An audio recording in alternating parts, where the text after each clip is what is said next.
Olá, pessoas, sejam bem-vindos a mais um MamiCast. Eu sou a Nath e o nosso papo hoje é sobre espumantes. Eu tenho feito alguns posts no Instagram, uma série de Reels falando de espumantes do mundo, espumantes brasileiros, alguns estilos específicos, e vocês não param de trazer mais dúvidas e curiosidades. Então, eu acho que esse assunto merece um episódio especial. E para falar comigo, eu convidei uma pessoa que sabe muito de espumantes, a Juliana Rossato, que é enóloga.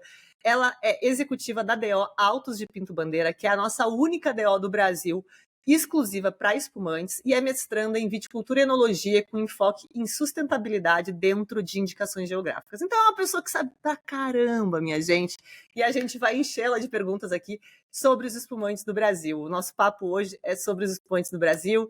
Julie, seja muito bem-vinda ao MamiCast. Oi, pessoal, tudo bem? Nath, tem que agradecer, né? Não é de hoje que a gente já vem conversando. Foi um prazer quando tu me chamou. A gente conseguiu, né? Juntou as agendas, enfim, deu tudo certo. Bora lá, vamos conversar. Já tô aqui, ó. Taça na mão. Já tá bebendo espumante, né? Eu não. Ainda não? Tô na água. Quem Sabe por quê? Próxima? Não, eu vou te dizer por que eu tô na água. Porque eu vou gravar mais um episódio depois de você com o seu Jordano Tarso, que inclusive é seu amigo. Super! Então está tendo spoilers aqui nesse episódio, que o próximo episódio é com o seu Jordano Tarso. Nós vamos falar de charcutaria, que aquele cara é mestre em charcutaria. Então eu estou aqui na minha água, porque eu tenho mais um episódio para gravar depois, mas talvez no do Gil eu já abra um espumante que já é mais no fim do dia. E eu já abri aqui, já tô, então pode perguntar. Pode perguntar que com a taça cheia, né, vai saindo as verdades. Júlia, então assim, antes da gente entrar no papo exclusivo sobre os espumantes brasileiros, sobre a região, sobre os estilos que a gente produz, apresenta um pouco o teu trabalho na DO. A gente já fez, inclusive eu vou falar aqui, logo que a DO Altos de Pinto Bandeira foi lançada, eu gravei um episódio com o Dani Panizzi falando da DO. A gente falou ali das variedades, a gente falou dos métodos de produção, a gente entrou numa parte bem técnica da DO. Mas eu queria que você apresentasse um pouco agora, porque já passou um tempo, o trabalho já está mais difundido, então apresenta para a gente de novo a DO Altos de Pinto Bandeira e o teu trabalho dentro da DO, por favor. Bora lá. Então, a denominação de origem, ela foi uma conquista, né, da Asprovinho, que é a Associação de Produtores de Vinhos de Pinto Bandeira. Toda denominação de origem, toda indicação geográfica, na verdade, né, que ela pode ser uma IP ou uma DO, ela tem que ser gerida por uma associação. Então, é um grupo de produtores que se organizam para buscar essa denominação, buscar essa certificação, por assim dizer. Então, a Asprovinho mesmo, ela surgiu em 2001.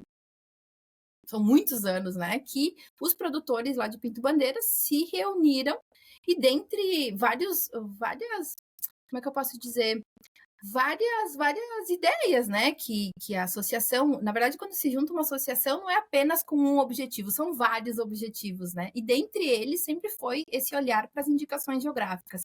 Tanto que em 2010, os vinhos de Pinto Bandeira já tiveram a indicação de procedência. Então, a indicação de procedência, como eu falei, é indicação geográfica e PODO. Normalmente, né, não é regra, normalmente o pessoal começa com uma IP e depois busca uma DO.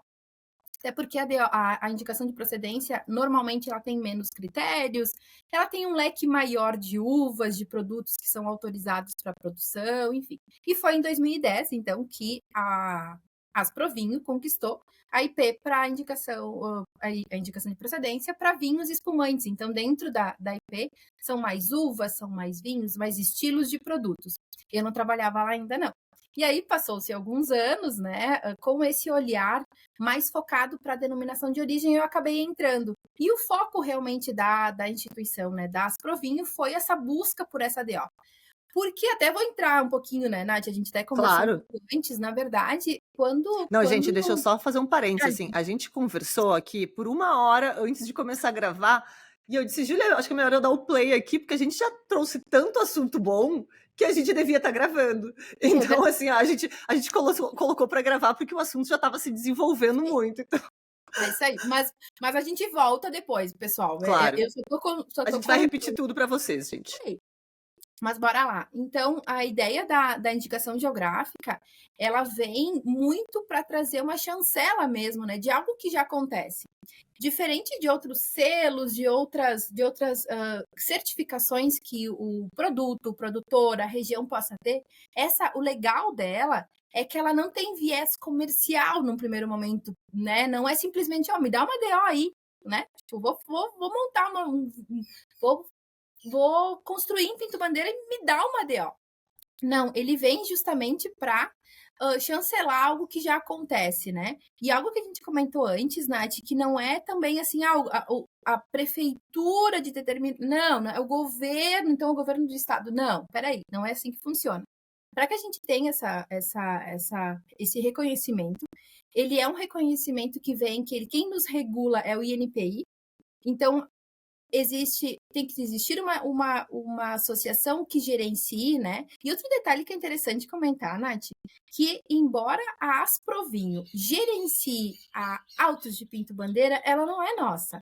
Ela não é da Asprovinho, sabia que legal disso? Ela é, na verdade, Ela é um bem individual. da comunidade, do terroir. Isso é muito legal. Porque pode, claro, não é o caso e não Porque será defende nenhuma. todos os interesses, não somente o da DO. Exatamente. Isso é muito legal comentar. Claro, precisa ter sim uma associação que a gerencie, que é aí que entra o meu trabalho, né? Então tem todos os aspectos. Pensando antes, até os motivos que me levaram a entrar, né, na associação, vai fazer 7 anos já que eu estou na associação, e que foi justamente essa finaleira, assim, de juntar documentação, de realmente, porque é muito fácil eu chegar e falar, olha, meu espumante é legal, meu espumante é bom, mas e aí, né? Como é que a gente Cadê vai a garantia? isso, então existem todos os critérios de clima, antes ainda, né? De território. Então, existe uma demarcação no território que não é feita por nós. Então, existem muitos estudos. Quem fez esse trabalho de delimitação da área, que hoje são 65 quilômetros quadrados, foi um trabalho conjunto com a Universidade de Caxias do Sul, da UFS, junto com a URCS também, fez vários estudos delimitando a área. É claro que as vinícolas que já estão estabelecidas lá também vão dando um norte, por assim dizer, mas existe sim outras áreas que, poxa, que legal, elas cumprem, tem altitude, tem insolação, enfim, cumprem regras para que se tenha, para que a gente consiga obter esse produto com essa qualidade lá no final. Bueno, então, a parte de solo, a parte de delimitação de área, até as próprias 3 variedades que são permitidas, já contando um pouco do produto, né? A gente tem a denominação de origem para o produto pronto, para o espumante, método tradicional, 12 meses de maturação, mas são só 3 uvas que são autorizadas, né? Os espumantes, eles precisam ser elaborados com essas 3 uvas. Pinot, Chardonnay e Riesling, um pouquinho de Riesling, né? Não vou ter um 100% Riesling. Enfim, por que são essas 3? O pessoal pede, às vezes, mas por que não tem outras? Não, são vários anos que se observa na região um melhor desempenho dessas 3 variedades.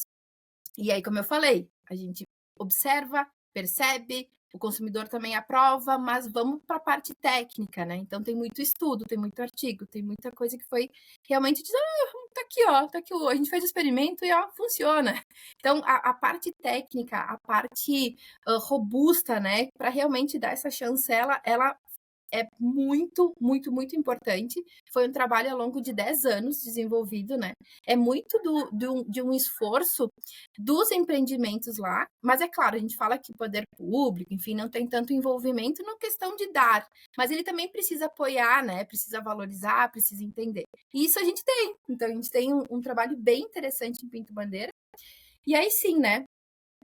Depois a gente pode falar um pouquinho do aspecto também do espumante em si, mas né, todas as etapas são avaliadas, enfim, cumprem regras para que a gente tivesse, né? Foi em 29 de novembro de 2022 que a gente teve essa chancela, né? A gente realmente recebeu esse selo, essa possibilidade de usar esse selo da denominação de origem para alguns espumantes, Nath. Isso é legal falar, né? Não Que às são para vezes todos. exatamente, o Porque pessoal pensa, assim como então, as pessoas. Não, vamos esse é lá. um ponto muito importante quando a gente fala assim, e eu percebi porque eu falei do post que eu fiz falando dos espumantes do mundo. As pessoas geralmente pensam, cava é o nome que se dá para espumante na Espanha. Não. Existe uma área delimitada e um regramento. Champanhe é o nome dado para o espumante feito em champanhe. Se você fizer qualquer outro método lá em champanhe, não vai chamar champanhe. O espumante que... Então, assim, não é apenas feito na região, tem o regramento, tem o método de produção. E aliás, antes de você seguir, eu queria só falar, porque você falou uma coisa que eu acho muito importante, que eu vejo muita dúvida. Muitas vezes, eu já recebi perguntas assim, por que o Brasil não deu ainda uma indicação de procedência para a região tal? Por que o governo ainda não deu uma indicação? O governo não dá. É sempre importante lembrar que é uma iniciativa privada. O grupo de produtores precisa se reunir antes de pedir qualquer coisa, entrar em um acordo, ter um regramento, e muitas vezes isso não tem, os produtores não têm a capacidade sozinhos de fazer. Aí entra uma Embrapa, aí entra as universidades, entra pesquisadores. Quando tudo isso se alinhar, todo mundo tiver de acordo, aí com esse documento vocês vão e entram pedindo esse registro. E assim, eu estou pulando etapas aqui, eu sei, mas assim, muitas vezes as pessoas pensam que o governo olha e diz, cara, esse lugar está produzindo bem, hein? Vamos dar uma IP para eles. Não é assim. Por isso que é muito importante a união entre os produtores, a troca de informação entre os produtores, olhar para o teu vizinho como parceiro e não concorrente, porque é só se unindo que se consegue isso. E a gente sabe muito bem, até vou entrar nessa pergunta, mas a gente sabe muito bem que um selo desses, ele pode não ser, no primeiro momento, o que vai aumentar valor, o que vai aumentar a venda, mas ele dá uma segurança que, no longo prazo, cria um vínculo ali, né? Cria o nome da região, cria uma segurança de qualidade da região. E é isso que, na verdade, é isso que o consumidor quer. Ele quer saber que quando ele comprar uma coisa, ele não quer saber quem produziu, ele só quer saber que se ele comprar isso, vai ser bom, ele não vai botar dinheiro fora. E esses selos ajudam. E um outro ponto importante da DO é que as pessoas sempre perguntam por que não pode ser tantas uvas e tantas variedades? Porque a DO, a gente busca um estilo, uma coisa... A gente sabe o que esperar de champanhe, por mais que mude estilo de casa para casa. A gente sabe o que esperar de Bordeaux, por mais que mude... Quando a gente está falando de uma DO alto de Pinto Bandeira, é aquilo, a gente sabe o que esperar dos espumantes da DO de alto Pinto Bandeira. Ela pode variar de estilo, porque tem a levedura, porque tem a mão do produtor, que é o que dá muito do estilo do produto, mas a gente sabe o que esperar. A gente sabe que vai ter aquela estrutura, aquela acidez, aquela questão gastronômica, uma longevidade maior. E eu acho que é esse o ponto que é importante de falar. Por que é tão restrito, né? Por que IP é tão amplo, DO é tão restrito? Porque a gente está querendo encontrar estilo já. A gente já está querendo saber o que eu gosto. Então, eu gosto disso, procure na DO Altos de Pinto Bandeira. Lá você vai encontrar vários, mas todos vão seguir esse estilo de potência. E isso é muito importante. Por isso que não pode ser tão amplo, né? Exatamente, exatamente. E claro que, como tu falaste, existe características. Até é interessante falar, eu estava falando da parte de certificação, né? A gente tem, então, documentos que comprovam que aquela área é a melhor, né? A preferencial, por assim dizer, dentro de... Porque não é só Pinto Bandeira, né? Interessante comentar que pega um pouquinho de Farroupilha, pega um pouquinho de Bento, justamente por isso, porque a DO não sabe que terminou um município e começou outro, então pega sim um pouquinho, mas preferencialmente é sim em Pinto Bandeira. E a parte de análise sensorial, que assim, eu sou sommelier também sou sommelier, mas é que eu brinco porque eu sou uma sommelier um tanto quanto destreinada, porque às vezes a gente sabe que é litragem, né?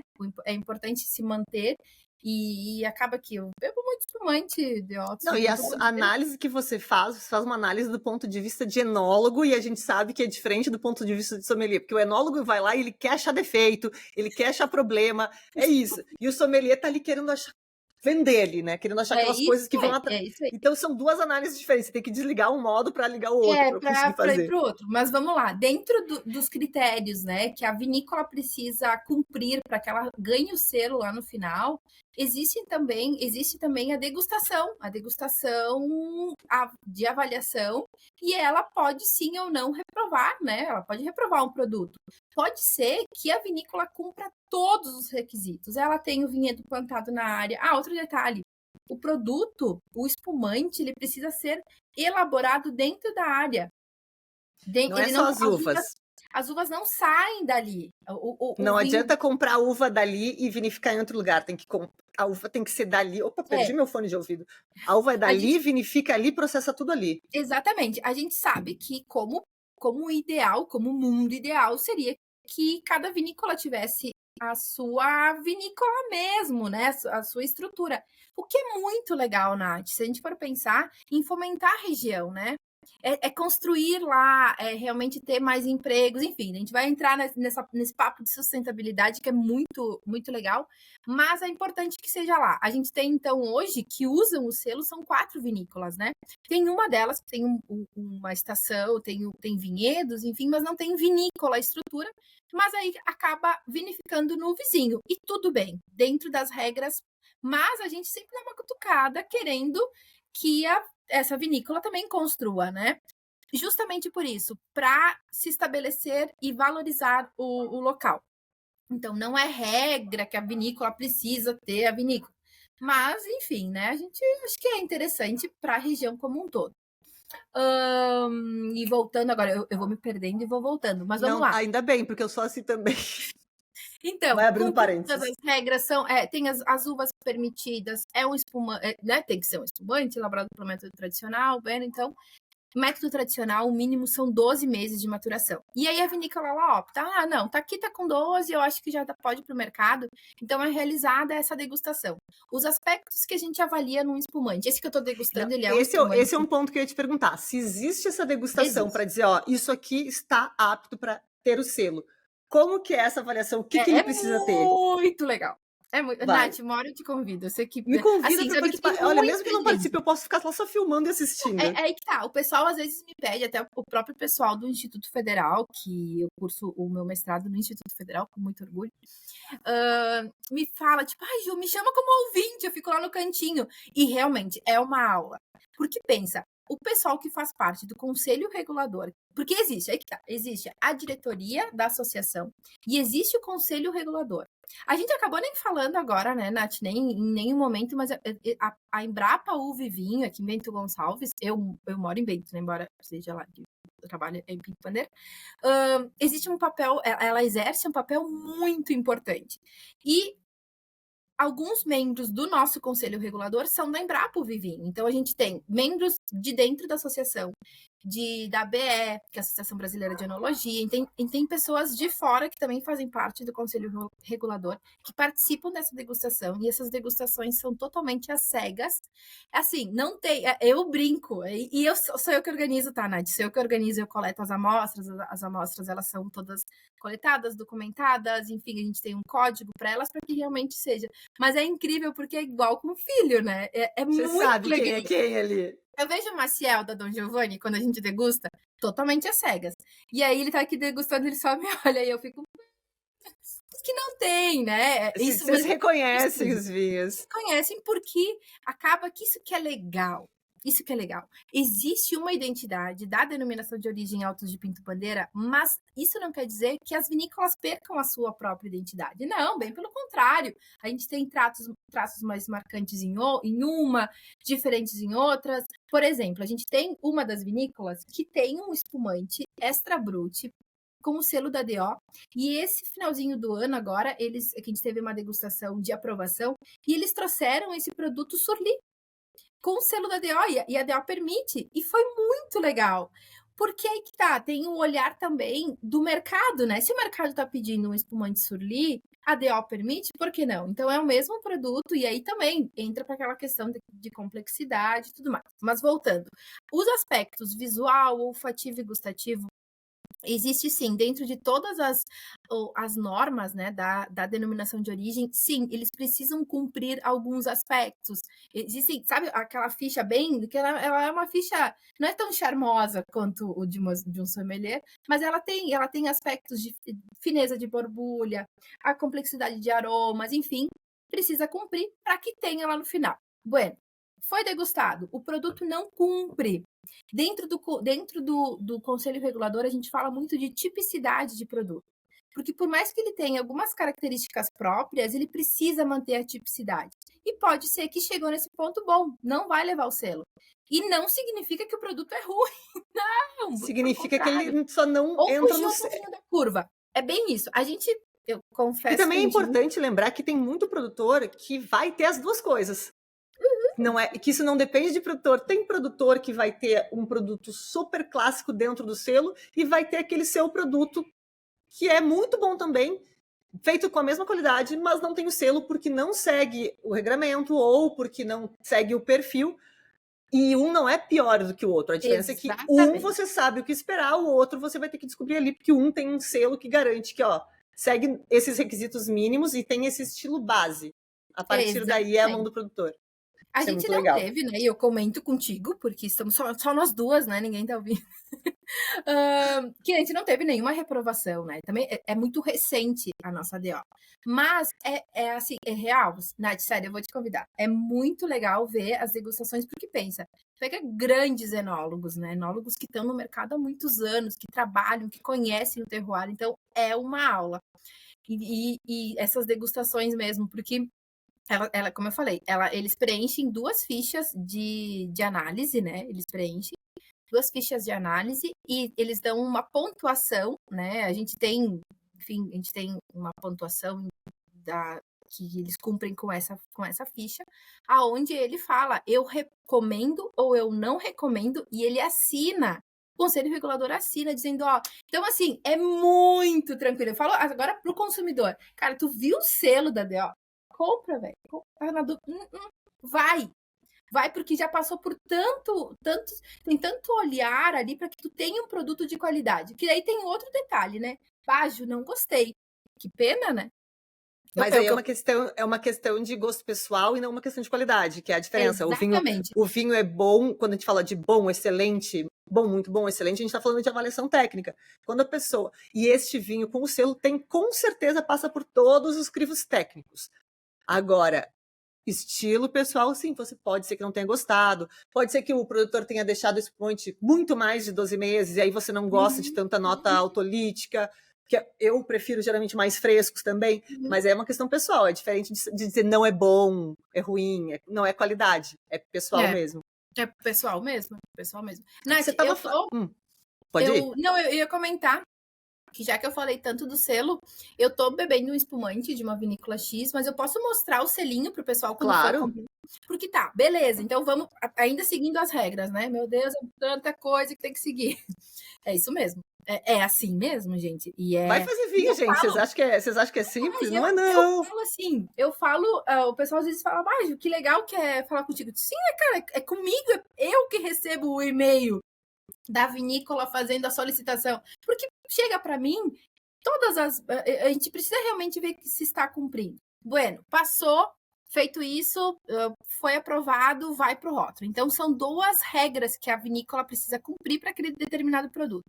Na frente do rótulo, precisa estar escrito DO Autos de Pinto Bandeira.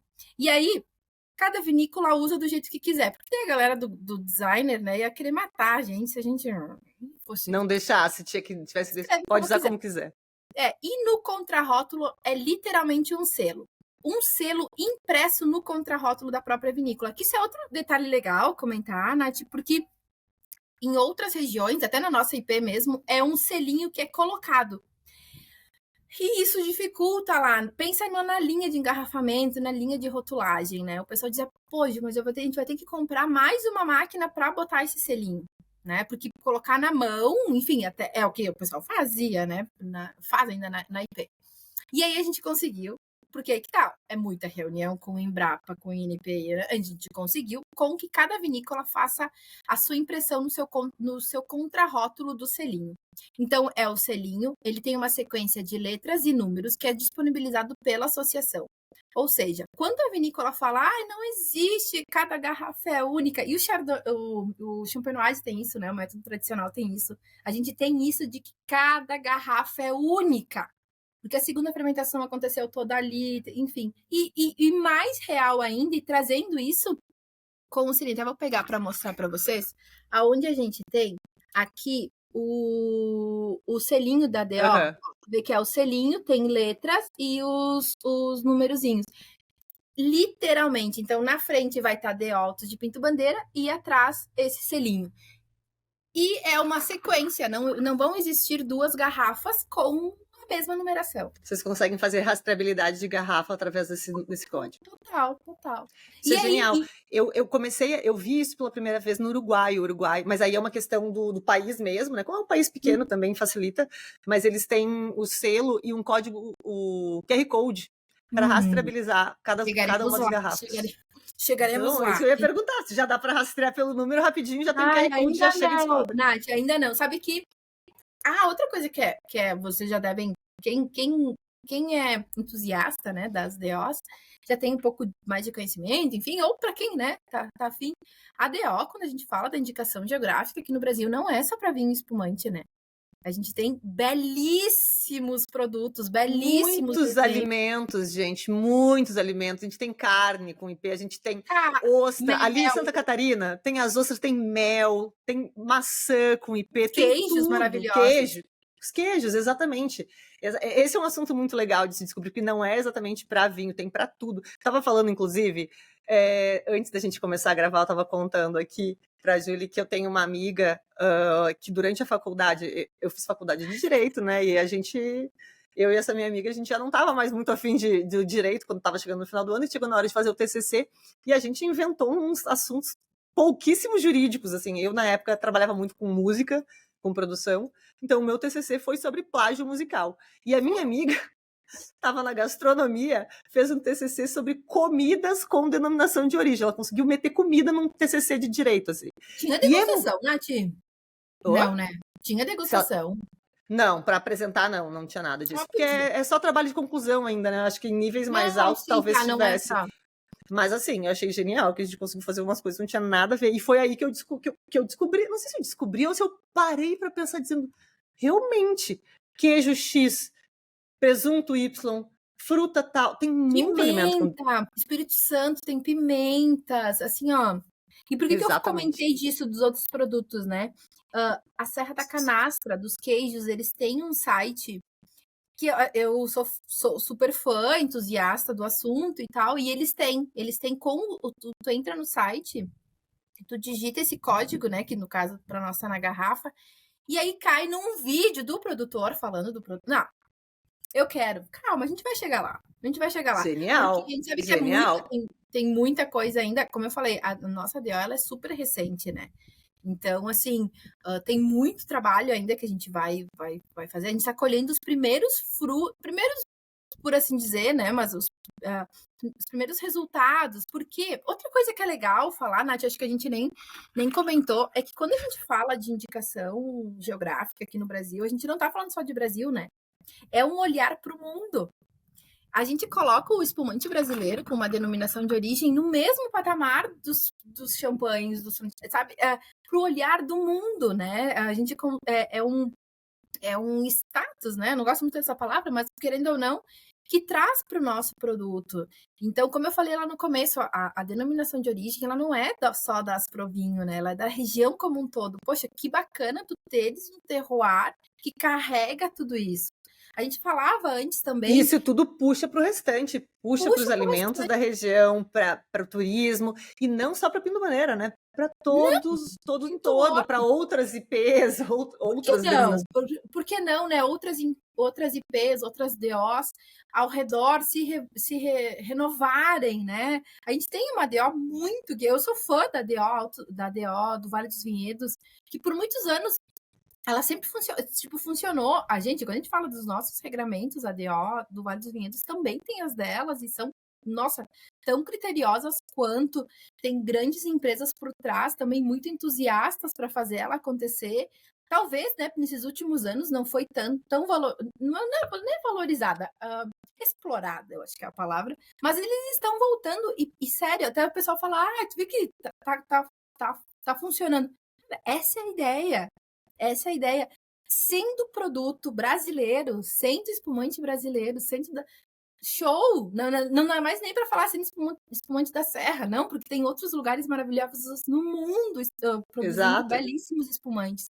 Então, E se poxa, uma vamos pessoa, embora. e quando uma pessoa se apaixona por espumantes, ela vai consumir o teu, obviamente ela não vai consumir só da DO Altos de Pinto Bandeira, ela vai consumir todos, mas o fato de ela criar um hábito de consumo faz com que ela volte de novo, mesmo que hoje ela esteja bebendo de uma outra DO ou de um outro país, ela acaba voltando para aquilo. Então, assim, o objetivo é crescer consumo, crescer É mercado isso aí, primeiro. é isso aí. Depois a gente compete para ver, vamos consumir de onde? Primeiro a gente tem que crescer mercado.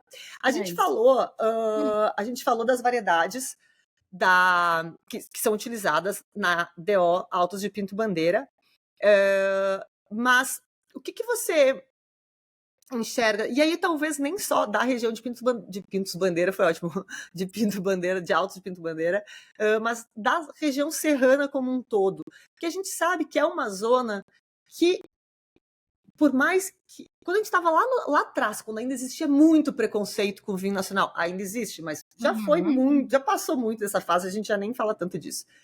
Mas quando existia muito, isso não existia com os espumantes. Os espumantes sempre foram os espumantes brasileiros. O pessoal podia falar mal de qualquer coisa, mas espumante brasileiro é espumante brasileiro. O que você acha que fez com que o espumante se destacasse desde o início, assim, mesmo quando a produção de vinhos era tão falada mal, o pessoal falava tão mal, assim, o espumante sempre foi elevado. Eu acredito, Nath, que tem dois olhares, né? Se a gente for pensar no olhar do consumidor, e quando a gente fala espumante, a gente não está falando só de um espumante brut. Existem espumantes de diversos métodos de elaboração para diversos paladares e com diversas uvas. E se a gente for pensar, e aí tu me corrige, que eu acho que isso tu sabe bem mais do que eu, mas normalmente, o primeiro contato que o consumidor tem é com espumante doce, meio doce, não é, Nath? Posso... Eu não tenho dados, mas dados empíricos de mensagens que a gente recebe, do que a gente lê, me parece que sim. Me parece que sim. Me parece que sim. Me parece que, assim, as pessoas começam tomando espumante moscatel primeiro. Isso aí. Não é nem, não, e aí é muito doido, porque não é nem... E você acha muito doido que as pessoas tomem muito moscatel, mas não tomem um demi-sec? O demi-sec não é tão procurado quanto um moscatel. Quando a pessoa busca um espumante adocicado, geralmente ela vai pro moscatel. E tem vários demi-secs maravilhosos que eu amo. Mas, gente, vocês podem tomar esse espumante adocicado com outras uvas, vocês não precisam buscar só o moscatel. Mas eu acho que o moscatel brasileiro fez muito... Na verdade, eu lembro, a primeira vez que eu ouvi falar de um espumante moscatel, as pessoas ainda chamavam de espumante haste, mesmo aqui no Brasil. Ainda não tinha a treta tudo era haste. Aí hoje em dia a gente chama o método de haste e o espumante moscatel, mas na época ainda vinha os espumantes brasileiros mesmo como haste. E eu lembro, era uma coleguinha minha, assim, tipo, a gente já recém feito 18 anos e ela queria esse espumante haste. Foi a primeira vez que eu vi um espumante adocicado, mas eu vejo que a procura pelo moscatel é muito grande. A gente tem regiões aí que se especializam em moscatel, que fazem umas coisas incríveis, né? Existe uma indicação de procedência, né? De farroupilha. Farroupilha. É maravilhoso. Então, vamos lá. Respondendo a tua pergunta, eu acho que tem o paladar do brasileiro que busca por algo doce. Quando a gente fala em Brasil, não tem como não falar do calor, né? A gente sabe que aqui no sul, enfim, é mais frio e, né, vamos ver agora com todas essas mudanças, né, ao longo dos anos, mas quando a gente fala em Brasil, é mais calor, é mais quente, o paladar doce, pô, casa super, né? Espumante moscatel, e ele é muito... Eu, particularmente, gosto bastante. Tem harmonizações clássicas e maravilhosas com espumante moscatel. O aroma, quando bem fino, elegante, com camadas, é incrível, é incrível. O que o pessoal de Farroupilha consegue com as uvas moscato é algo incrível. Eu acho impressionante. Eu acho isso. E outra que, assim, tem a questão do brinde, da comemoração, tem a questão da gente é um povo que celebra muito, né? Isso aí. Eu acho que nos últimos anos, que bom que o pessoal acabou desassociando só no Réveillon, já. É aniversário. Tu percebe como o bolo já vem com um espumante no lado? Eu vou te dizer que eu acho que a pandemia ajudou a gente a celebrar tudo. Vamos abrir para... passou, virou mês.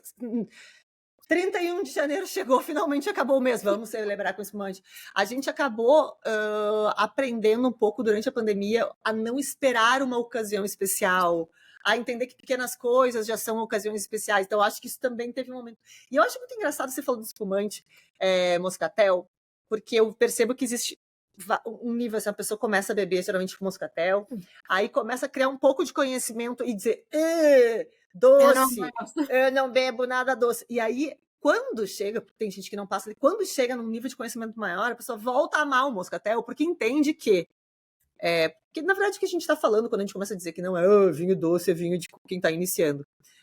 Quando a gente entende o que é o método de produção, por que ele deixa o espumante adocicado, que existe toda uma técnica para fazer isso, que é um clássico da Itália, que a gente tem aqui uma produção incrível, e que quando ele é bem feito, ele é equilibrado, sim, ele é doce, mas a acidez vai te limpar o paladar, você toma uma garrafa inteira fácil.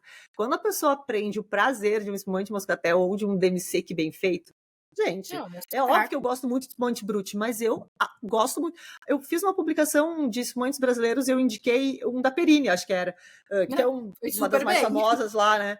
E algumas pessoas, mas moscatel é muito doce. Gente, moscatel bem feito é doce, mas tem acidez. As coisas têm que estar equilibradas. Se é doce, tem que ter acidez.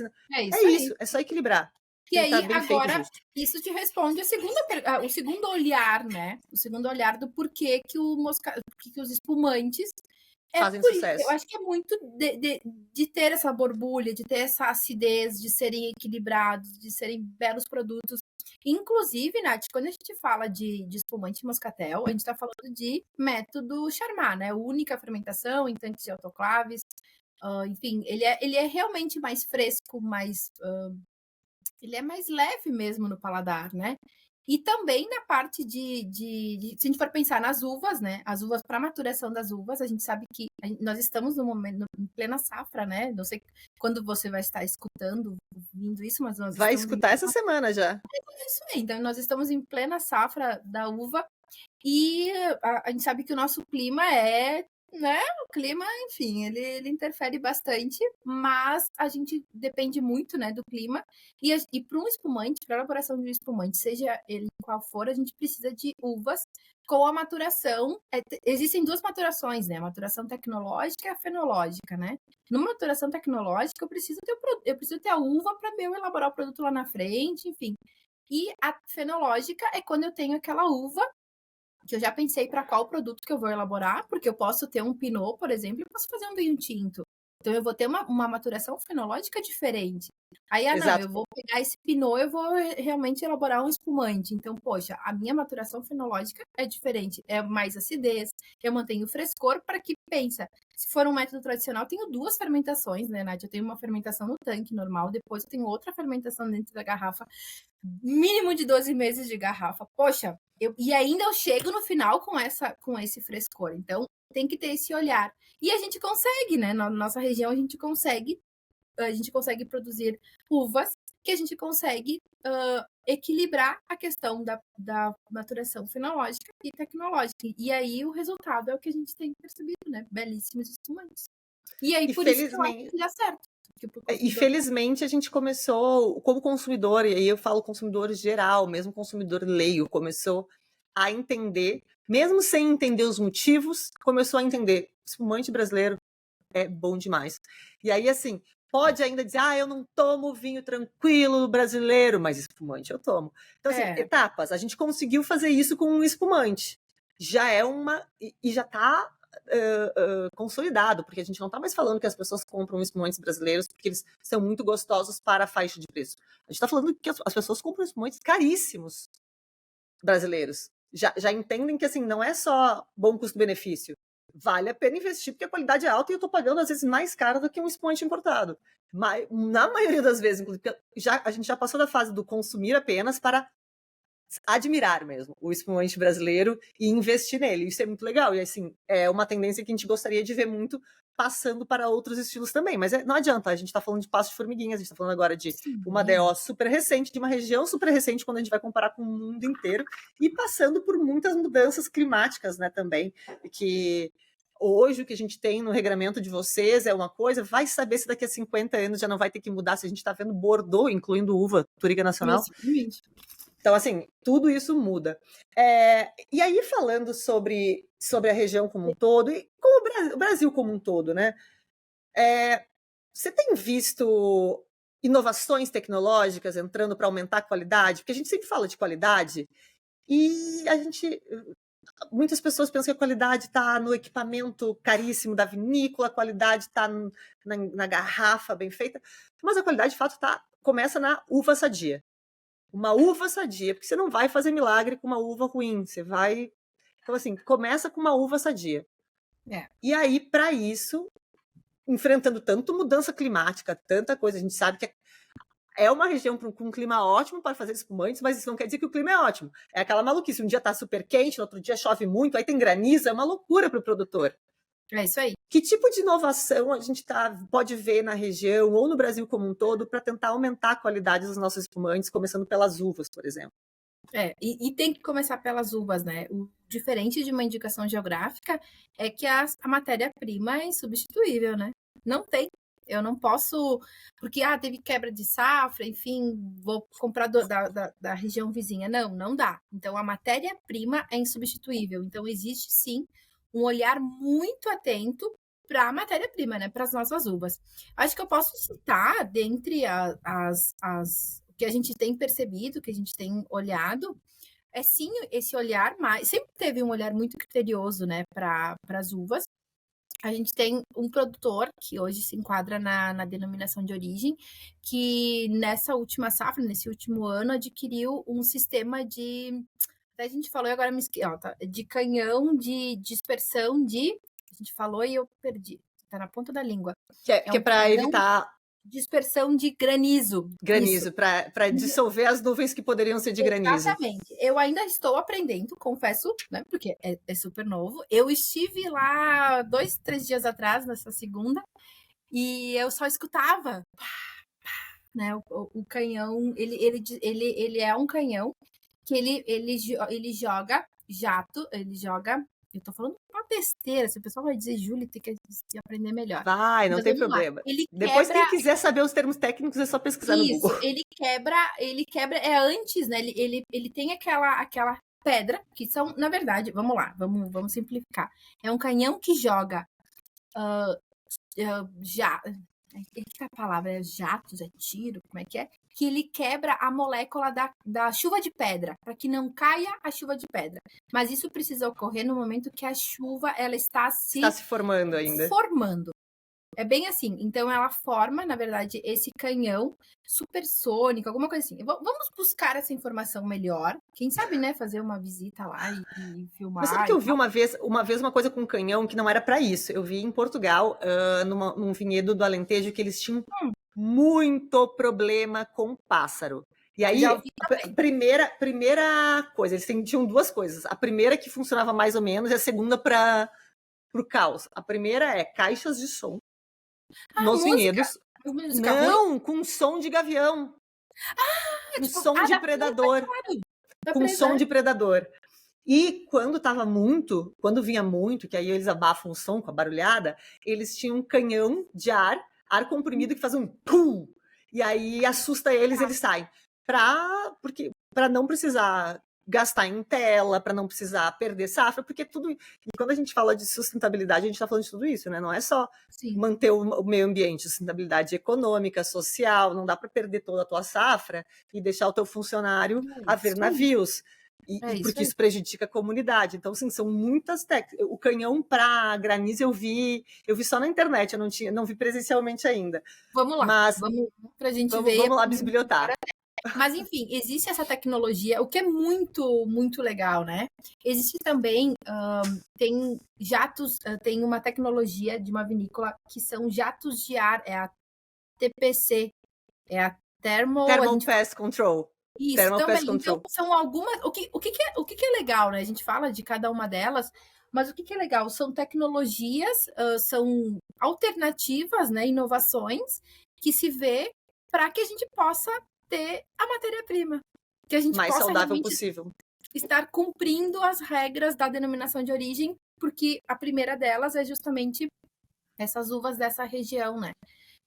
Enfim, eu acho que posso citar essas duas, mas também tem, agora não tanto de uma tecnologia específica, né? Mas existe também dentro da denominação de origem de uma das 4 vinícolas que tem DO, a gente tem 5 hoje associadas, uma delas usa só IP, as outras 4 que usam ADO. A gente tem uma vinícola com um olhar muito interessante para o biodinâmico, né? Para os tratos Das culturais, práticas, sim. para as práticas, né, de biodinâmico. Não é uma vinícola 100% biodinâmica, mas que tem esse olhar. Poxa, isso é muito legal, até porque a gente entende também das questões climáticas, das dificuldades que a gente tem, né, para realmente ter essa produção dessa uva. Mas que bom a gente ter uma vinícola, e não é de agora, né, Nath? Fazem Faz anos já bastante tempo. Eu que já tive tem. uma conversa com esse produtor sobre isso. E eu perguntei: você é uma vinícola biodinâmica? Ele disse: não, nós somos uma vinícola e sempre que a gente pode, a gente usa o trato biodinâmico, porque a gente considera que ele é mais saudável. Porém, num momento de crise, tá caindo, vai mofar, vai perder a safra inteira, a gente faz as aplicações que na prática biodinâmica não são permitidas, pontuais só para não perder aquilo, porque perder uma safra significa perder funcionários, que vão perder renda, que vão. E a comunidade inteira. Eu tenho batido nessa tecla também o tempo inteiro, que a gente fala muito em sustentabilidade, a sustentabilidade ela precisa ser social, e para ser social ela também precisa ser financeira, então ela tem que ser razoável. A gente, infelizmente, a Serra Gaúcha não tem um clima 100% favorável para uma viticultura facilmente biodinâmica ou facilmente orgânica, a gente tem um clima úmido. Então, assim, o produtor que faz esse cultivo no Rio Grande do Sul, na Serra Gaúcha, ele é um grande herói, porque não é fácil, se perde muita coisa. Então, e eu conversei sobre ele, disse, eu não tenho a pretensão de me certificar como biodinâmico, mas eu entendo que as práticas são muito saudáveis e que melhoram o meu vinhedo. Então, enquanto eu puder, eu vou utilizar. Quando eu estiver perigando perder uma safra assim, que vai me causar um prejuízo, que eu vou perder funcionário, eu aplico. E é aquela coisa da razonabilidade, né? Razoabilidade. É fazer o que está ao teu alcance, tentando sempre trazer essa questão mais ecológica, mas entendendo que nem sempre vai ser 100% possível. É fazer o melhor possível com o que se tem. Eu acho isso muito legal. E a Thermal Pest Control eu vi ela funcionando uma vez. É muito legal. É uma máquina que solta vapor muito quente, e ele, sem precisar jogar defensivo químico nas plantas, ela consegue matar as pestes só com esse vapor quente que sem prejudicar a planta. Achei genial. Inclusive, o pessoal também usou são tambores de calor, né, para dispersar o calor por causa da geada. Das geadas. Enfim, várias matérias, enfim. E até conversando, sabe que eu, né, enfim, converso muito com os enólogos, né, e o enólogo lá, chefe, fazem muitos anos que ele trabalha lá. Ele me disse, sim, mas eu não posso perder a uva. Pô, que legal, sabe? Porque aí a gente tem um olhar de novas tecnologias. Ele falou, não, eu não posso, a gente não pode, a gente não tem como perder essa uva. E se é uma alternativa, porque isso também é muito do olhar atento às regiões do mundo, né? Porque se a gente for pensar em viticultura nacional, a gente está engatinhando, são pouquíssimos anos que se fazem vinhos no Brasil. Então, por que não, né? Olhar para as grandes regiões vitivinícolas e, poxa, lá naquela galera tá fazendo, tá dando certo. Vou fazer também. Eu acho que é saudável, é natural precisa ser assim, né? Porque a gente vai aprendendo junto, vai construindo juntos para entregar o melhor para o consumidor final, né? Exatamente. E a gente estava falando então sobre essas práticas, a gente vai se perdendo e vai voltando. Não, eu me perco muito mais, você está me ajudando. Mas voltando a essa questão das práticas, né? Essas práticas de tentar transformar o vinhedo cada vez mais saudável, elas também esbarram em muitos obstáculos. A gente está passando por aquecimento global, esse granizo que aparece com mais frequência do que aparecia. Aí tem frio na época que era para estar calor, calor na época que era para estar frio, tá tudo meio maluco. O que você enxerga hoje que os produtores de espumante da região estão enfrentando mais? Assim, qual é o maior obstáculo que está acontecendo hoje, nesse momento? Se a gente for pensar nessa safra, realmente foi as intempéries, o granizo, né? Granizo teve muito nessa safra? O granizo se perdeu muito, a gente estima uma perca de 20% a 30%. E aí Nossa, até eu bastante. estive conversando com outro com uma outra cooperativa que faz parte da associação, que daí tem um olhar mais macro, né? É real a perca por granizo. A chuva de pedra foi para acabar. Essa Não, safra. e é sempre importante lembrar para o público que, assim, quando a gente está falando de chuva de pedra, ela danifica. O pessoal acha que não tem. Ela pode acontecer em vários momentos. Assim, ela pode acontecer quando a uva está quase pronta e danificar o cacho, ela pode matar broto e ela não brotar, e ela pode, inclusive, danificar a planta inteira. Dependendo da violência, ela pode danificar a planta inteira, e aí, assim, não espere safra no ano seguinte ainda, sabe? Não é só essa. Isso aí. Da próxima safra. Quando começa a chuva de pedra, né? A gente brinca assim, quando começa a chuva de pedra, se tu não vê o produtor com as mãos na cabeça, parado na frente do vinhedo, é porque ele não tá entendendo o que tá acontecendo. Porque a chuva de pedra, ela é como tu falaste, ela quebra desde o brotinho lá no começo. Em todo momento. Tudo. E agora, pensa, a gente tá com a baga, né? A gente tá com o cacho. Naquela última, né? Aquele último brix, aquela última maturação dessa uva. E aí, pensa que eu tô com a baga aqui presa, né, no pecíolo, no cabinho, e aí ela vem e ela rompe. No momento que ela rompe, não tem como, né? Ela já perde, e aí ela fica aberta. E aí vem fungo, e aí vem tudo que vem depois. É isso aí, é complicadíssimo, porque é tudo muito rápido, né? E aí pensa, normalmente esse granizo é muito uma chuva de verão, então já tá quente. Então é o ambiente perfeito. Umidade, calor, o fungo vem, não tem como, né? Então a gente tem um mildio muito presente. Mas, como tu falaste antes, a gente tem algumas tecnologias, o pessoal vem buscando inovações, vem buscando para ir contornando. Mas a agricultura é assim, né? A gente olha para o céu e fica esperando, mas também entende-se, eu acho que aí vem o diferencial. É a região entender que aquela região é boa naquele determinado produto, né? Que naquela determinada cultura. Então, poxa, Pinto Bandeira, show de bola para as uvas, principalmente essas 3 uvas, para elaboração de espumante.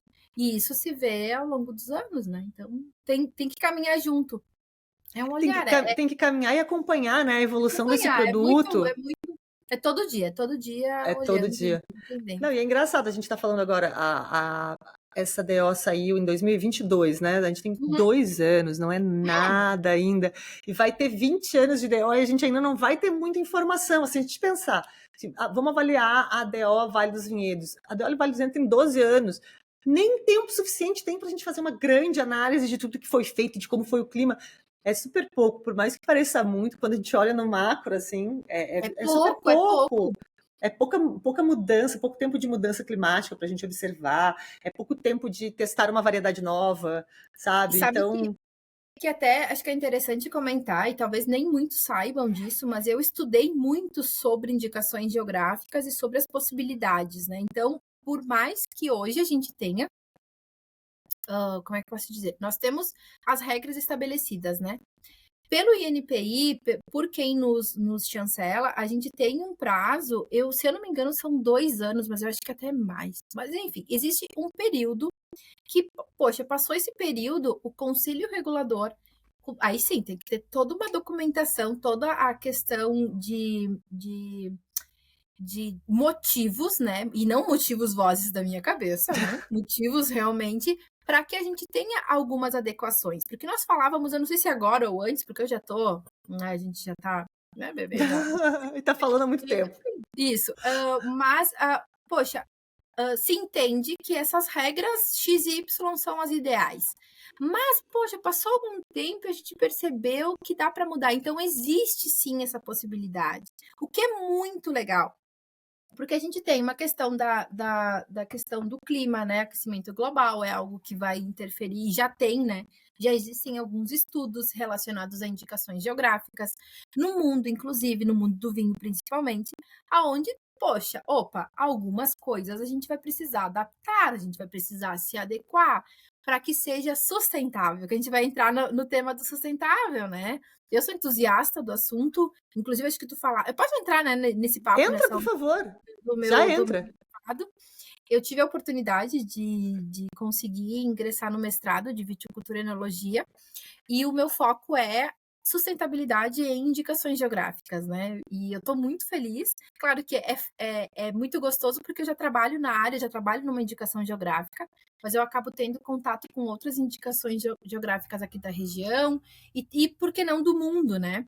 E pensando também que esse assunto de sustentabilidade, por mais que ele tá bem batido, assim, a galera vem falando, não tem como fugir muito disso, né? Eu não quero que vire tipo gratiluz, sabe a galera do. Não, não vamos usar tanto essa palavra sustentabilidade para virar um gratiluz, mas a Mas palavra, não, né? mas é que o ponto é que assim, por que eu acho que é importante seguir batendo nessa tecla e você fazer um estudo disso? Porque a gente ainda tem isso na cabeça como sustentabilidade. Ah, arranquei essa árvore, planto outra no lugar. Não é isso. Selinho verde. Sustentabilidade não é só não joga lixo no chão. Isso é mínimo para ser um cidadão. Sustentabilidade vai além, né? Vai pensando no Vai futuro além, também. Até vai porque o além. que você precisa resolver hoje não é o que vai precisar não é o que vai fazer resolver seu problema que vai ter daqui a 20 anos. E tem muitas questões, né? E Exatamente. é sempre importante lembrar, eu gosto muito de falar, a viticultura é uma monocultura. A gente tem que lembrar que a monocultura, ela não é o método mais saudável para o nosso solo. Então é importante que a gente foque muito na sustentabilidade no Muito bom. vinhedo, porque a gente não está fazendo como outras culturas que fazem rotação. A vinhedo está ali há 100 anos. Aquela terra só produz uva. Então, isso, de fato, não é muito bom para a terra. A gente entende que a viticultura tem que ficar ali, né? Porque quanto mais velhinha, mais gostosinha vai ficando aquela uva. Mas é uma monocultura, então a gente precisa repor muitas coisas ali, porque aqui a gente está secando aquela terra. E é importante entender porque a gente ainda só pensa assim, ah, eu sou sustentável, eu reciclo meu lixo, tá, mas não é só eu isso. uso papel. A gente já está falando no momento, especialmente na viticultura, de regeneração. Assim, não é só não poluir, é regenerar. Isso aqui está vazio, vamos plantar aqui, vamos regenerar essa nascente aqui. É já fazer o processo inverso do que a gente do que vem destruindo há séculos. Então, assim, são muitas etapas. Então, por mais que você pense assim, eu vou bater nessa tecla de novo, tem que bater. Tem que bater, porque a gente ainda não está fazendo exatamente o que. Exatamente. E aí, tanto que foi a minha ideia, né, de dissertação para o mestrado. Então, na verdade, se a gente for. O meu olhar, né, do mestrado é o que as indicações geográficas aqui do Brasil, nesse primeiro momento, porque também não é um doutorado, galera, calma, não é ainda, né, o doutorado. Mas qual que é o olhar? E dentro da DO Altos de Pinto Bandeira, nós temos sim. A gente tem muito pequeno, um pequeno parágrafo que fala sobre um aspecto de sustentabilidade, né? E aí a gente tem outras DOs sendo construídas, né? Uma galera aqui ao redor, muito interessante. Então, é esse o meu trabalho de mestrado vem para justamente olhar para essas novas, para que elas, na verdade, elas vão seguindo critérios de sustentabilidade já estabelecidos que a gente tem. Eu tenho como minha orientadora a professora Xiana Sábado, que ela é do Instituto Federal, ela é incrível nesse assunto, aonde ela já estabeleceu alguns critérios. Ela tem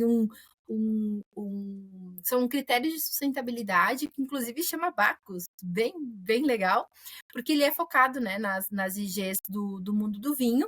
E aí a gente vai aplicando esse questionário, entendendo quais critérios, né, quais critérios podem ser aplicados, o que está funcionando. Enfim, é muito legal, e eu estou muito feliz cursando e entendendo e lendo cada vez mais sobre isso, porque é o futuro, né? A gente tem percebido, existe esse olhar aqui no Brasil, mas muito fora também. Precisa, né? Precisa ser falado sobre isso, precisa ser visto. Então, que bom a gente ter a denominação de origem, as indicações geográficas, com todo esse respaldo e também com esse olhar para a sustentabilidade, né? Então, bem legal. Para fechar, que eu tô chegando na última pergunta. Não, porque agora eu vou querer gravar mais uma coisa com você, mas já é outro assunto que você falou aí no meio, já vou falar com o WhatsApp com você assim que a gente desligar, porque eu já tenho uma outra ideia. Mas, para fechar neste nosso assunto de espumantes, eu quero saber como é que você enxerga, ou a instituição como um todo, ou o grupo de produtores do Rio Grande do Sul inteiro, enfim, o espumante está consolidado já no mercado nacional? Eu sei que ainda tem muito crescimento, porque a gente tem muito público para beber. Consolidado está. Pode beber mais? Pode aumentar o consumo? Pode, mas já é consolidado como um produto de qualidade. A gente faz a nossa. Não, e isso é uma coisa que, assim, que mesmo o mais preconceituoso dos preconceituosos vai dizer, não, espumante brasileiro é gostoso. Então, isso já está consolidado.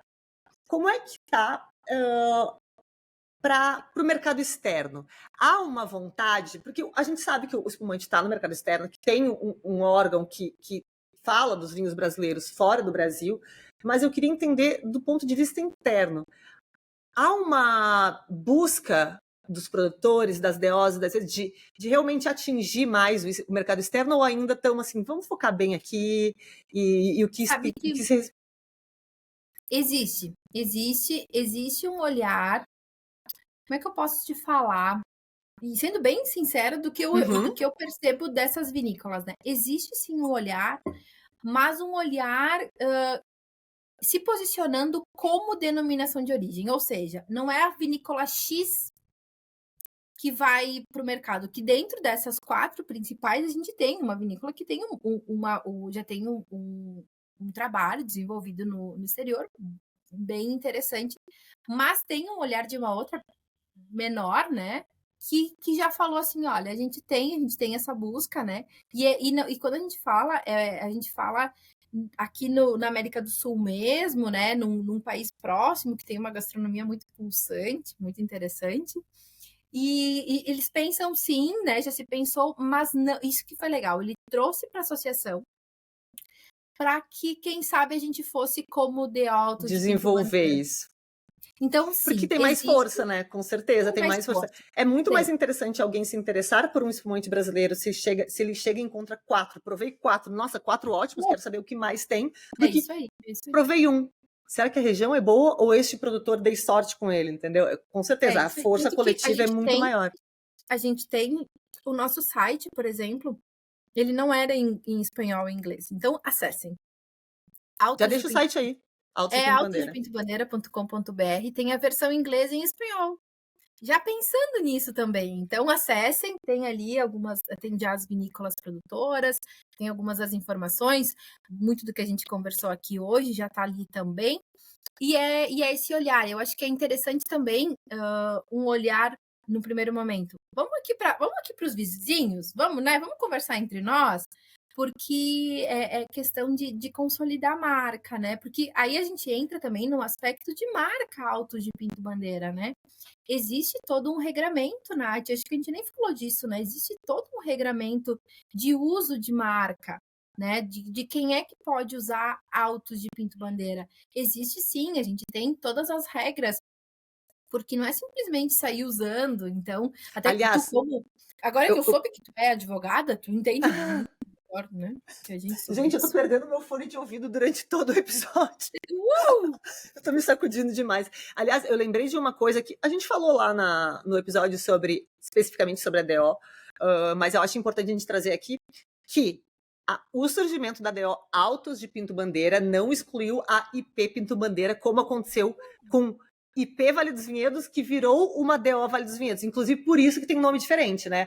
Muita gente deve se perguntar, por que não é DO Pinto Bandeira? Porque já existe uma indicação geográfica com esse nome, que é IP Pinto Bandeira, e existe a DO Autos de Pinto Bandeira. Até porque, se vocês simplesmente convertessem de IP para DO, vocês iam excluir muita gente, muito produto, muita coisa. Porque era muito mais ampla, né? Com muito mais variedades. Exato. Então, se mantém as duas, todo mundo... Quem produzisse continua nesse selo, quem produzisse continua nesse selo. Então é importante lembrar, viu, gente? Não é DO Pinto Bandeira. Pinto Bandeira é IP Pinto Bandeira. DO é a Autos de Pinto Bandeira e as duas continuam existindo. E aproveitando, não tem, o pessoal deve ter percebido o quanto a gente está evitando citar nomes de vinícola X e Y, porque não é ideia, mas nos peçam depois que a gente responde, sem problema algum. Imagina, é um prazer, a gente não fala porque não é ideia. Mas existe um produtor em Pinto Bandeira que tem espumantes com DO Autos de Pinto Bandeira, mas ele tem o selo da indicação de procedência para um vinho tinto maravilhoso, Cabernet Franc. Exato. Aí, né? E não tem como não. E aí o pessoal fala, mas como assim? Não, ele consegue, né? Realmente fazer as duas coisas dentro do regulamento. Isso aí tem um belíssimo resultado com uma condução um pouco diferente, mas é um belíssimo resultado. Então, poxa, não é uma coisa excluir a outra. Não. É realmente trazer aos olhos, né?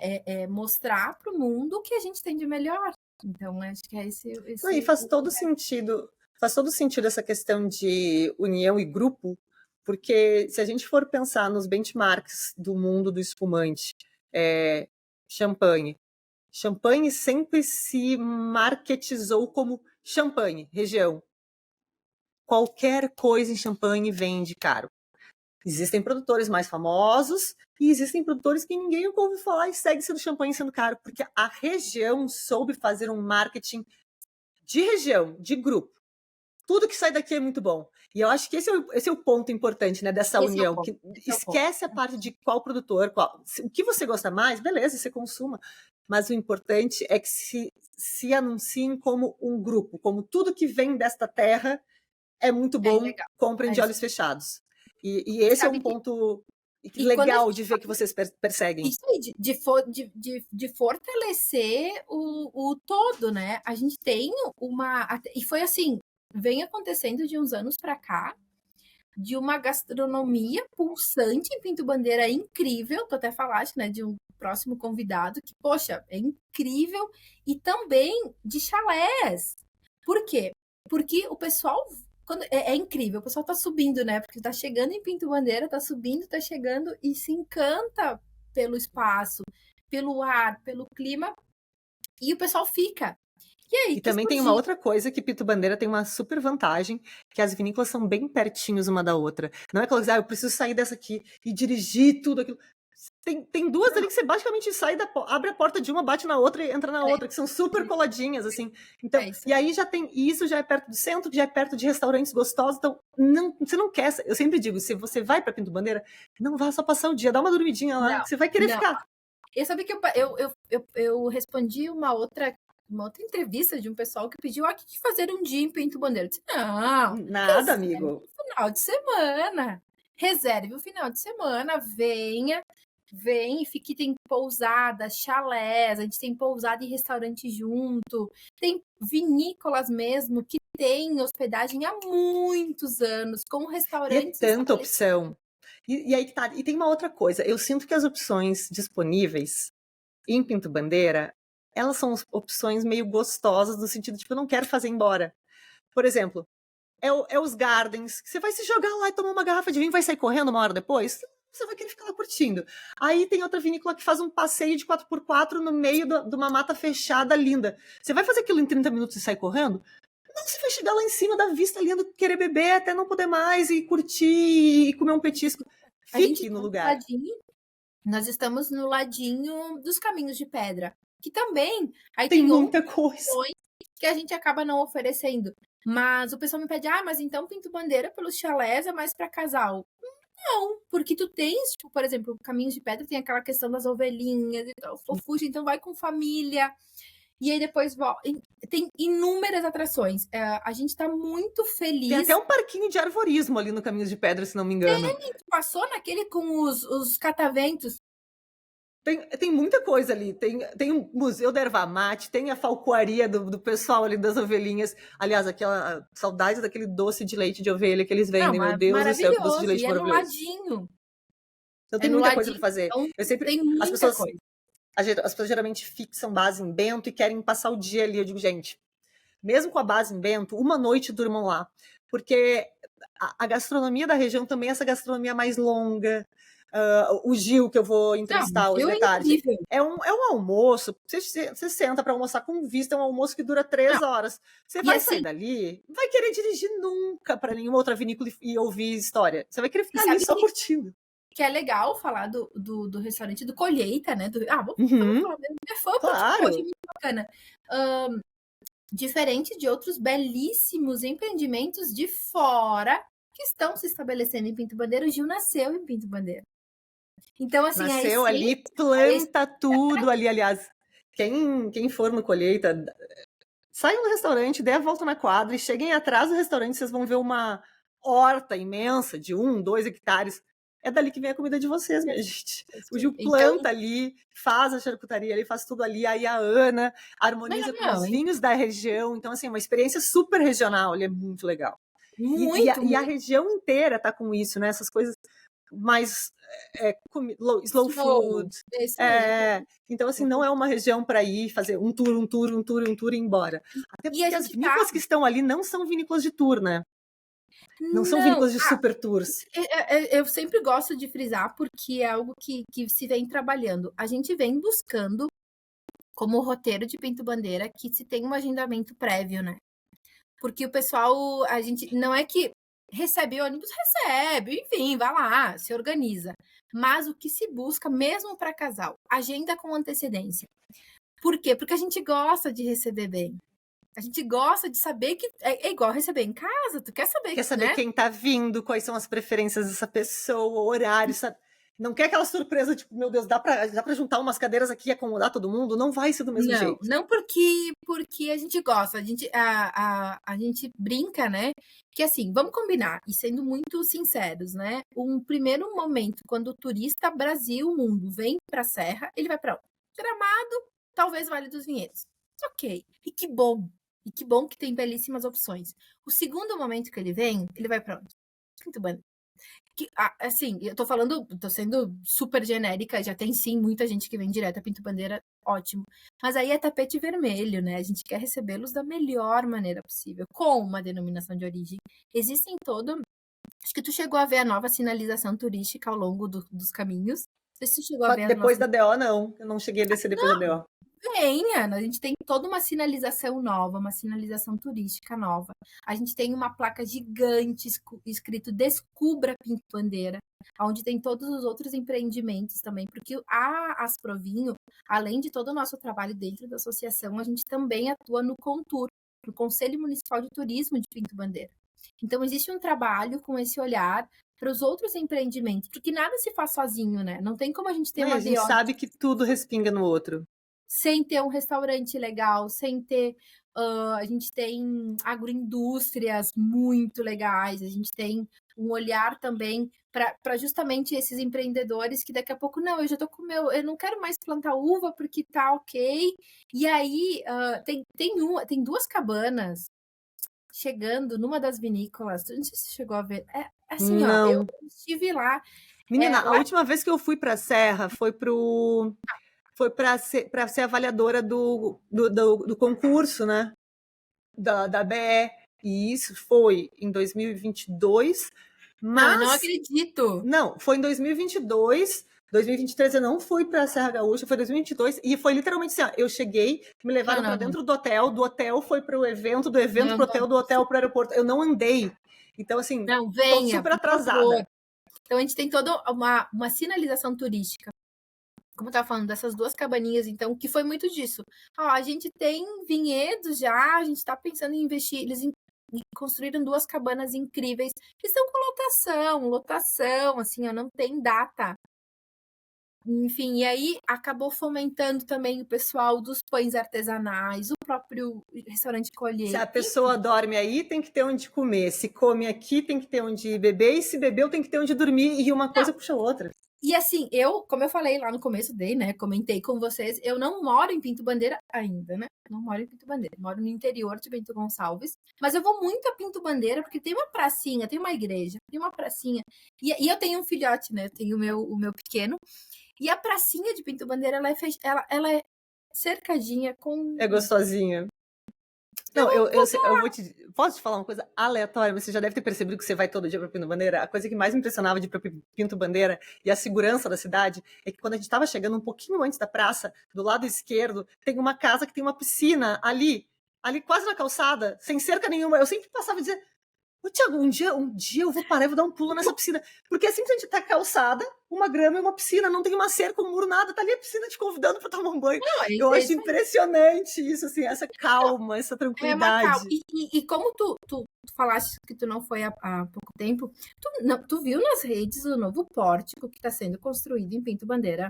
Não vi. Tu não olhou? Eu postei. Pelo amor de Deus, você me manda isso. É uma garrafa de espumante com a taça. E aí vai ter vai ficar virando. Vai ficar servindo? Ai, que loucura, Sim, meu Deus do céu. com a luz. Ô, Pinto Bandeira, vocês têm que me convidar para ir, porque eu tô com saudades. É lindo, assim. Então, por isso que eu falei, tem a participação do poder público valorizando. A gente teve, há 2 ou 3 finais de semana atrás, a gente teve a festa do pêssego, né? Pinto Bandeira, ela é a capital estadual, enfim, do pêssego. Existem, a produção de pêssego, ela é relevante mesmo E, para inclusive, para quem região. tá chegando nas vinícolas, vai passando por muita árvore de pêssego. Assim, se passa na época de safra, vê tudo lotadinho.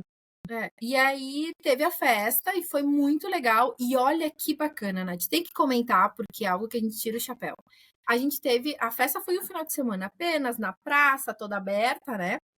Mas o pessoal teve a abertura da festa do pêssego numa quinta-feira à tarde. E sabe quem eles convidaram para conversar com todas as autoridades que estariam na abertura? A gente, para falar da DO. Então, nós fomos convidados para falar de um outro produto, não tinha nada, mas assim, por uma valorização. Então, a gente teve lá, tinham várias autoridades, enfim, as pessoas que participariam, estavam ali, e aí o prefeito disse, não, a gente tem uma produção do pêssego muito importante aqui em Pinto Bandeira, que o nosso clima, terroir e tudo mais, mas também a gente tem esse olhar para o espumante. E as coisas andam juntas, prosperam juntas, né? E aí, mas deem uma olhada, pessoal. Eu postei nas minhas redes, até depois, sei lá... Deixa a tua rede aí já pro pessoal te seguir. @Julie Rossato, sigam lá, eu postei, deve estar lá. Deve E tá não lá. tá pronto ainda, mas é muito bonito, porque aí o pessoal pede, não, mas isso aí é a ação da associação que foi atrás. Não! Foi a Da própria cidade. cidade, né? Porque já reconhece, já entende a importância, né? Então, Não, as coisas andam e é prosperam. exatamente isso, é se tornar entende que se tornar, qual produto está sendo mais valorizado, então vamos ajudar ele a valorizar mais, porque isso traz mais turismo, e pode ter certeza que também foram chamados para a questão do pêssego, porque existe turismo também dentro do hortifruti, existe a colheita de pêssego, e pode ser que as pessoas indo para lá... Nath, o que é a floração? Tu É passa na lindo época da demais. florada, as flores, e isso é um trabalho que a gente faz junto com o Contour de Pinto Bandeira, para quem sabe no futuro a gente ter visitas. Igual o Exato. pessoal tem mais nos países asiáticos, né, que tem as cerejeiras, As cerejeiras, né? Então, que tal a gente não ter, né, nos pêssegos, que aquela tal fazer a colheita dos pêssegos junto, como se faz a vindima simbólica turística, de repente fazer uma vindima de pêssego, sai dali com o seu pêssego fresquinho da árvore. Dá para fazer muita coisa, e uma coisa puxa a outra. Puxa Uma coisa outra. completamente puxa a outra. Você está hospedado lá, aí hoje já visitou 3 vinícolas, aí amanhã tem um evento de colheita de pêssego, você vai participar, mesmo que seu objetivo seja o vinho. Nossa, eu tô batendo na câmera aqui, eu tô sacudindo, parece que eu tô passando por terremoto. Tá com um barulhão aqui atrás, desculpa, pessoal. Não dá para ouvir nada do seu barulho. Não? Tudo bem. Não, pelo menos eu não. E só queria finalizar, tu falaste que tu acredita que essa nossa conversa, né, vai ao ar ainda essa semana? Tu acha que sim? Bom, amanhã. eu gostaria de comentar sobre um evento que a Alto de Pinto Bandeira está organizando agora para o dia 24 de fevereiro. Quem vai estar escutando isso depois desse dia, fica, né, à vontade de participar, quem sabe numa próxima edição. Mas nós teremos, então, dia 24 de fevereiro, é um evento que a gente celebra a Vindima de Altos de Pinto Bandeira. A gente realiza esse evento na Aurora, em Pinto Bandeira. Quem já passou por lá viu o quanto é lindo aquele espaço, né? Então, a gente tem um evento que nessa edição, ele vai ser um evento onde você, ao adquirir o ingresso, você ganha essa taça de cristal, ela é personalizada, né? Com o loginho da Altos de Pinto Bandeira. Além do nosso patrocinador, por que não, né? Como é legal, né? Ver instituições tão sérias também apostando. É muito bom. Importante, né? Importantíssimo. Então, nós teremos no dia 24 esse evento, ele tem que comprar o ingresso antecipado, né? Ao adquirir o ingresso, ganha taça e é um evento regado a espumantes. Então, é um espumante open bar. Certamente lá no Insta da DO Altos de Pinto Bandeira deve ter as informações, né? Tem uma olhadinha. Então já aproveitem também para seguir esse Insta, né, gente? DO Altos de Pinto Bandeira. Assim, a gente promete melhorá-lo, né? Com mais conteúdo. A gente sabe, mas a gente sabe que assim... Uma coisa por vez, gente. Não dá para fazer tudo ao mesmo tempo. Uma vez, galera. Mas vamos lá. É isso. Então, teremos esse evento. Tem todas as informações lá. Mas o foco é o espumante, né? A gente brindar esse grande momento do espumante de Pinto Bandeira, né? Mas desculpa que eu te cortei. Não, Júlia, eu ia te perguntar, aproveitando já sobre esse evento, então, uma pessoa que está querendo visitar Pinto Bandeira e se programar para ver o que tem de atividades, que vinícolas que existem dentro da região, se tem restaurante, se tem pousada. Tem algum site que encontra essas informações mais turísticas? Então, ou dá para mandar um e-mail para alguém te ajudar, assim? A gente está estruturando, e é bem real mesmo, porque a gente está estruturando por essa ajuda com o pessoal do turismo, Secretaria de Turismo e Educação de Pinto Bandeira, a gente está estruturando isso. Então, a gente ainda não tem algo tão estruturado, mas o nosso Instagram tá aberto. Se entrar em contato ali, vocês ajudam. Manda, a gente ajuda. Nós ainda somos uma associação com poucos associados, então é fácil da gente sugerir. Não é, né, Nath, um roteiro tão gigante. Não. Né? É um É roteiro... isso que, aí que tá. As pessoas pensam que precisa só um bate-volta em Pinto Bandeira porque é pequeno. E de fato é pequenininho. É pequenininho e tá tudo muito perto. O problema as atividades são atividades muito slow, é sentar e curtir a vista, é uma degustação longa, é um almoço em 7 tempos, é tudo muito assim para curtir, não é para correr. Do 4x4, aquele que tu passa no meio, é demais. Não Essa tem programação eu amei, eu fiz 2 vezes já. Passa pelos córregos, sobe, entra na mata fechada, vai parar lá em cima num mirante, tomar espumante lá em cima. Gente, não tem como fazer isso e sair correndo depois, né? Pegar a estrada. Tu fez aquele do walk, caminhando nos vinhedos, tu chegou a fazer, da cooperativa? Não, eu fiz um de pedal, que eu quase caí, que foi da... mas que foi com um grupo de Bento que levava as bicicletas, que a gente saiu pedalando lá do topo da Cavegás e foi até a Dom Giovanni. Só que no meio do caminho tinha umas terrinhas e uma descida que a gente ia derrapar. Não caí. Mas deu medo, foi divertido esse passeio. Gostei. Mas esse que eu falei da caminhada, que é mais de boa, é muito legal. É uma das vinícolas. Tu vai conversando, tu vai caminhando no meio dos vinhedos. E aí tu chega num ponto que tem um baldinho com gelo, espumante, vinho. Assim, não é do nada, né? Mas é muito gostoso. Tu bebe, degusta um pouquinho, segue a caminhada. É uma caminhada super leve nos vinhedos. E a vista é linda, é charmosa, assim, ó. Bom, e aí tem, mais pertinho do centro, a última vinícola, tem um pôr do sol e eles estão eles revitalizaram toda uma área externa. Um pôr do sol lindíssimo, que daí tu já fica olhando assim lá pro nosso restaurante querido, que a gente gosta tanto, já vai para lá depois, é muito legal, é muito. Então, o que eu sugiro? Reserve 1 ou 2 dias. Reserve 2 dias para poder realmente curtir Pinto Bandeira, sabe? Eu diria assim, o ideal é vai na sexta-feira, janta por lá, já dorme para acordar cedinho no sábado e curtir o dia todo, porque e tem muita programação, então faça uma programação, isso aqui é legal antes do almoço, aí depois eu almoço, aí eu já vou estar de barriga cheia, é melhor não fazer um 4x4 depois, faço 4x4 antes. E vai coordenando, porque dá para fazer bastante coisa ali em 2 dias, assim, dá para ver tudo.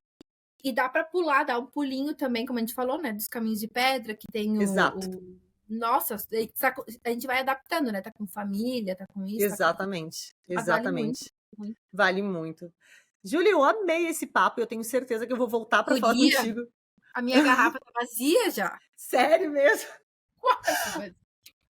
É a primeira vez que um convidado mata uma garrafa inteira enquanto fala comigo. E é um espumante, né? É um espumante nature, tá uma delícia. Como é que tá a temperatura por aí hoje? Tá muito quente aí?